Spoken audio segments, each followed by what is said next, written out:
श्रीवर्धमानमर्हन्तं नत्वा बालप्रबुद्धये विरच्यते मितस्पष्ट संदर्भ न्यायदीपिकाम्। जय बोलो अभिनव धर्म भूषण यति आचार्य भगवान की जय।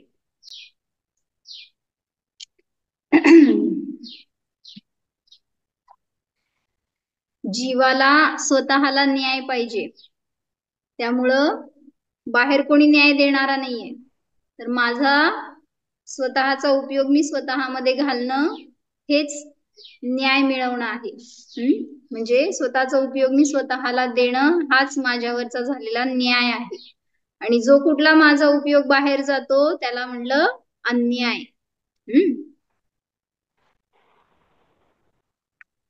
तर 177 पानावर वाचत होतो, नवीन पुस्तक असेल तर 177 पाने। काय चाललं होतं, आत्मभूत लक्षण आणि अनात्मभूत लक्षण म्हणजे काय हे सांगत होते।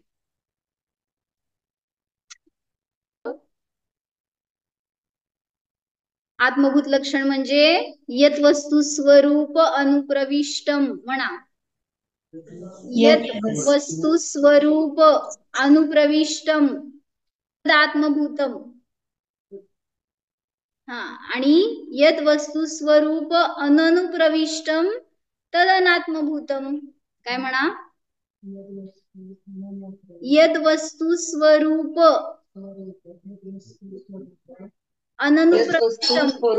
अनुप्रविष्टम अनुप्रविष्टम ते आत्मभूत झालं, आणि जे अननुप्रविष्ट म्हटलं त्याला म्हणायचं अनात्मभूत। अनात्मभूत।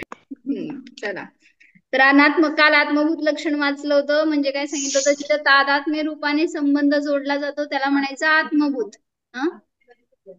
रात्री आणि जे गुणाचा आणि द्रव्याचा संबंध लावतो त्याला म्हणलं आत्मभूत। आणि अनात्मभूत म्हणजे काय, हॅलो हॅलो हॅलो, अनात्मभूत म्हणजे काय सांगितलं होतं, तिथे नाही दिली, अंग प्रविष्ट नसते। हा, म्हणजे काय, वस्तूशी अभेद नसतं त्याला म्हणायचं अनात्मभूत। अनात्मभूत लक्षण म्हणजे काय सांगायला लागलेत,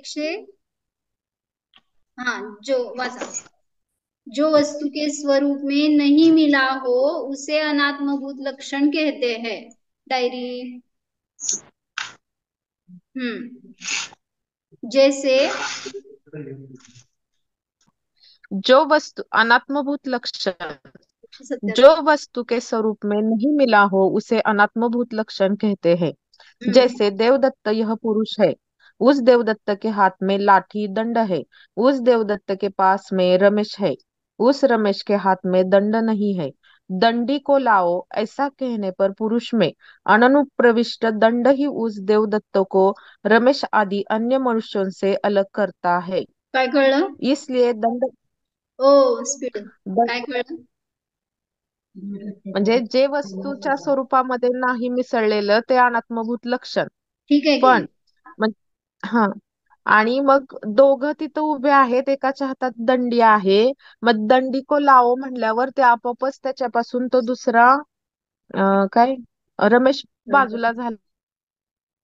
म्हणजे दोन पुरुष आहेत, एकाच्या हातात दंड आहे एकाच्यात नाहीये, मग तिसऱ्याने सांगितलं दंडीला बोलो, म्हणजे दंडीला बोलो म्हणताना दंडी कोण आहे, जो कोणी नाव असेल तर तो त्याला आणलं ना, पण ते दंडी हे लक्षण जे केलं ते आत्मभूत नाहीये, अनात्मभूत लक्षण आहे, म्हणजे त्याच्यापासून स्वतंत्र आहे ते दंड। इसलिए दंड का देवदत्त के साथ तादात्म्य न होते हुए भी देवदत्त को रमेश आदि से पृथक करता है, अतः दंड यह देवदत्त का अनात्मभूत लक्षण है। समजलंय अनात्मभूत म्हणजे काय, समजलं संगीता काकी? वस्तू अनात्मभूत म्हणजे काय समजलं?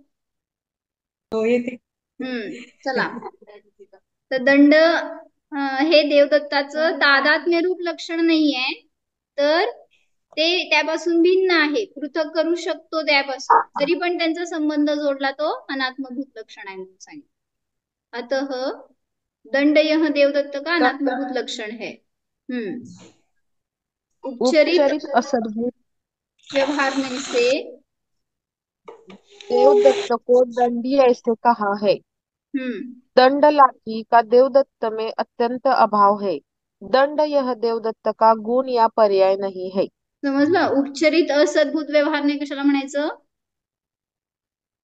सगळ्यातला उपचरित. खोटातला खोटा. हो, आता ते काय आहे ते सांगू नका, म्हणजे काय ते सांगा पहिला. उपचरित असद्भुत व्यवहारने म्हणजे काय असतं? आपला आहे कोणाचा संबंध असतो? दोन द्रव्याचा नसलेला दोन द्रव्याचा संबंध. हा, ती वस्तू पण आपल्यापासून जे सर्वथा प्रदेशाने सुद्धा भिन्न आहेत त्यांचा संबंध जोडला तर त्याला म्हणायचं उपचरित असद्भुत उपचरित व्यवहारने. असद्भुत व्यवहार. पुढं वाचा. कोण वाचते? I watch. चष्मेवाला देवदत्त है. चश्मेवाला देवदत्त है, पुरुष में अननुप्रविष्ट चष्मा ही उस देवदत्त को रमेश आदि अन्य पुरुषों से अलग करता है. जसं दंडी म्हणून वेगळं केलं त्याला अन्य पुरुषांपासून, तसंच चष्मेवाला असं म्हणून सुद्धा कोणाला बोलवलं. टोपीवाला, सायकलवाला असं जे काही लक्षण देऊन सांगितलं गेलं तर ते त्याचं अनात्मभूत लक्षण झालं. इसलिए चश्मा यह देवदत्त के साथ तादात्म्य न होते हुए भी देवदत्त को रमेश आदि से भिन्न. काय त्याला रेंज प्रॉब्लेम आहे का? काय झालं? आवाज येतोय? हो, येतो. वाचू काय? वाचा. उपचरित असद्भुत व्यवहारने से देवदत्त को चश्मे वाला ऐसा कहा है. चश्मा का देवदत्त में अत्यंत अभाव है. चश्मा यह देवदत्त का गुण या पर्याय नहीं है. चश्मा का देवदत्त के साथ नित्य तादात्म्य संबंध नहीं है. कौन सा संबंध है बताओ? देवदत्ताचा चष्म्याशी कोणता संबंध? उपचरित असद्भुत व्यवहार नाही. हा, म्हणजे असद्भुत व्यवहार म्हणजे सर्वथा भिन्न आहे, त्यामुळे त्यांच्यामध्ये तादात्म्य संबंध नाही. नित्य पण नाही आणि अनित्य पण नाही. देवदत्त है.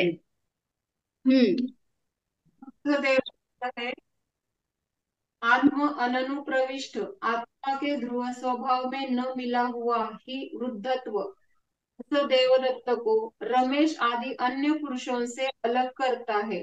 इसलिए वृद्धपना यह देवदत्त का अनात्मभूत लक्षण है. कुठलं नाही सांगा? Hello hello hello hello. वृद्ध देवदत्त कुठला नाही आहे?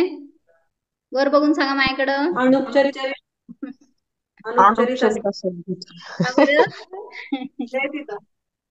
रुपाली ताई, का बरं? पर्याय घेतली. हा, म्हणजे शरीराची अवस्था घेतली ना, मग शरीर सुद्धा जीवाशी संबंध दाखवताना आपण कुठला संबंध आला? अनुपचरित असद्भुत व्यवहार नाही. त्यामुळं वृद्ध देवदत्त म्हटलं तरी अनात्मभूत लक्षण झालं ते. का? हा, नष्ट होणार आहे. तादात्म्य रूप नाहीये ते. जीवाशी एक असतं तर म्हणता आलं असतं की जीवाशी तादात्म्य रूप संबंध आहे, पण ती नष्ट होणारी पर्याय आहे. पुढं आत्म झालं की ते. इसलिए वृद्धपना यह देवदत्त का अनात्मभूत लक्षण है. अनुपचरित असद्भुत व्यवहार से देवदत्त को वृद्ध देवदत्त ऐसा कहा है. बालक जवान और वृद्ध अवस्थाएं क्षणिक है. ये उद्गल की अवस्थाएं है. वे जीव का ध्रुव स्वभाव नहीं है. वे जीव का शाश्वत लक्षण नहीं है. हे जीवाचं ध्रुव स्वरूप नाहीये, तर क्षणिक आहे, त्यामुळं त्याला अनात्मभूत लक्षण म्हणलं.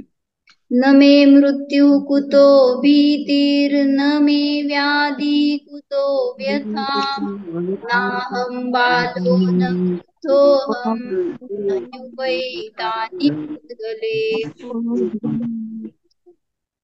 हे लय मोठं प्रकरण आहे. हे आपण ऐका नंतर वाचू.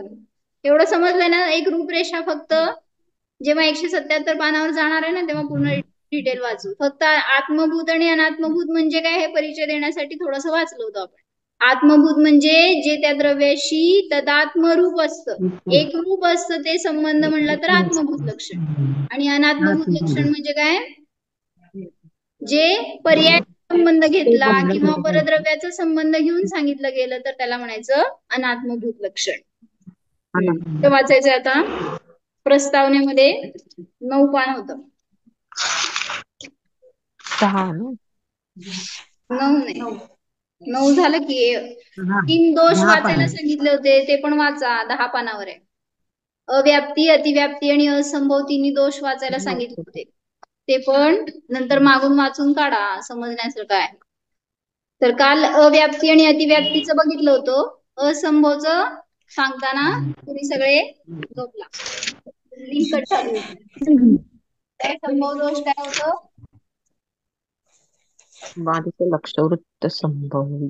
बाधित वृत्ती असंभवी. बाधित लक्ष वृत्ती असंभवी म्हणजे लक्षामध्ये जे लक्षण सर्वथा जातच नाही. अव्याप्तीमध्ये काय होतं? थोड्या भागात व्याप्त. अतिव्याप्तीमध्ये काय होतं? सीमा भाभी? अतिव्याप्तीमध्ये लक्षामध्ये पण जातं, अलक्षामध्ये ते लक्षण लक्षात पण जात होतं, लक्षात पण जात होतं. आता असंभव दोष म्हणजे काय लिहिले काय भैया? दोष म्हणजे लक्ष काय केलं? मनुष्य केला आणि त्याचं लक्षण काय केलं? शिंगवाला.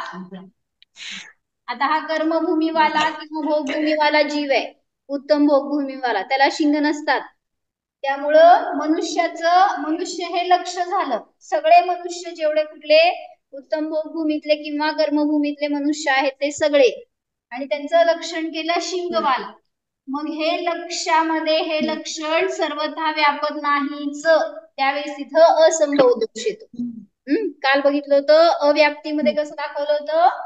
लक्षाच्या एक देशामध्ये व्याप्त पण इकडं नाही व्यापक, तर त्याला म्हणलं अव्याप्ती. जसं काय सांगितलं होतं? काळी असते ती गाय असं म्हटलं तर सगळ्या गायी काळी नसतात, त्यामुळं अव्याप्ती दोष येतो. किंवा अतिव्याप्तीमध्ये काय आलं होतं? पशु. म्हणजे पशु हे लक्षण, जर गायीचं लक्षण पशु केलं तर अन्य पण पशु आहेत, मग ते लक्षण अन्यांमध्ये पण जात, म्हणून म्हणलं तिथं अतिव्याप्ती दोष आलं. आणि असंभव मध्ये लक्ष आणि लक्षणाचा काहीच संबंध नसताना दुसरं उदाहरण सांगा बघू. असंभव आकाशाला फुल आहे म्हणायचं. बरोबर.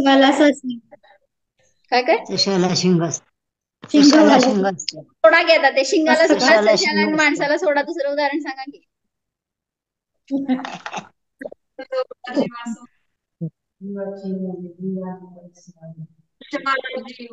बरोबर. काय म्हणला? कोण ऐकू आलं नाही. पैशावाला जीव, पैशावाला जीव असं म्हणू शकतो. काय म्हणलं त्यांनी? ऐकू नाही. स्पर्शवाला जीव का? इथं सांगाले पैसेवाला जीव. अजून कसले जीव आहेत काढू? पैसेवाला जीव. कसला जीव आहे तुमचा? शरीरवाला जीव. कुठलं लक्षण आहे? आता ऍक्च्युली ते असंभव होणार नाही, कारण आता कुठल्या न्यायाने आपण त्याला लावू शकतो. इथं काय कुठल्याही न्यायाने संबंध येत नाही म्हणून असंभव दोष आला होता. कुठं जाणार सांगा? शरीरवाला जीव म्हणल्यावर दोष कुठला आला?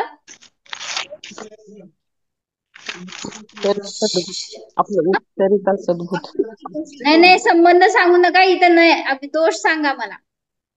3 दोषामध्ये कुठला दोष येणार जर शरीरवाला जीव म्हटलं तर? असंभव. असंभव का बरं? अव्याप्ती का बरं?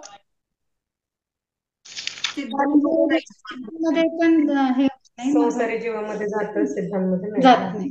बरोबर. सिद्ध जीव आहेत ते शरीरवाले नाही आहेत. मग जीव हे जीवाचं लक्षण करताय तुम्ही, त्यावेळी शरीरवाला जीव म्हणलं तर काही जीवामध्ये जाते, काही मध्ये जात नाही, त्यामुळं अव्याप्ती दोष येणार. आता मलाच अभ्यास करावा लागणार तुमच्यासाठी. म्हणजे प्रश्न काढून आणून तुम्ही उलट संगीता काकी तुम्हाला काम, उद्या उदाहरणं काढून द्या आणि सगळ्यांना विचारायचं की कुठल्या दोष येतात. हेच की 3 दोषामध्ये, 2 लक्षणामध्ये. सीमा भाभींना दाखवू नका. चला आता जीव का लक्षण स्पर्श गंध वर्ण आदी बरोबर आहे. इथं असंभव दोषामध्ये आलं होतं जीवाचं लक्षण पैसा घर आभूषण आदि से मानना यह भी असंभव दोष है. ओके वाचा. शंका प्रमाण कितने है? प्रमाण के अनेक अर्थ है. थांबा एक मिनिट धर्मी थांबा थांबा कोण वाचायला कळना पडतो. वास्तव में जीव की शोभा रत्नत्रय से ही है. बाकीच्या सगळ्यांनी शोभा मानणं हे असंभव दोष आहे. प्रमाण किसे कहते हैं? तर प्रमाण कशाला म्हणतात आता हे सांगायला लागले. म्हणजे मूळ विषयामध्ये प्रवेश करतायत. प्रमाण किसे कहते हैं? समाधान. प्रमाण के अनेक अर्थ है. यहाँ प्रमाण का अर्थ धर्मी धर्म समूह प्रकरणवश प्राप्त होता है. प्रमाण वाच वाच. प्रमाण से भाव अभाव युगपद यानी एक साथ जाना जाता है. प्रमाणाचे अनेक अर्थ होतात. प्रमाण म्हणजे खरं, प्रमाण म्हणजे धर्मी धर्म समूह, प्रमाण म्हणजे आधार. पण इथं अर्थ काय घ्यायचंय? धर्मी धर्म समूह काय आहे ते सगळं सांगणार आहेत पुढं. फक्त एकदा वाचू आपण. नय किसे कहते हैं? प्रमाण से ग्रहण किए हुए वस्तु के एक अंश को ग्रहण करने वाला नय होता है. प्रमाणाने वस्तूला यथार्थ संपूर्ण जाणलं आणि त्याच्या एक अंशाला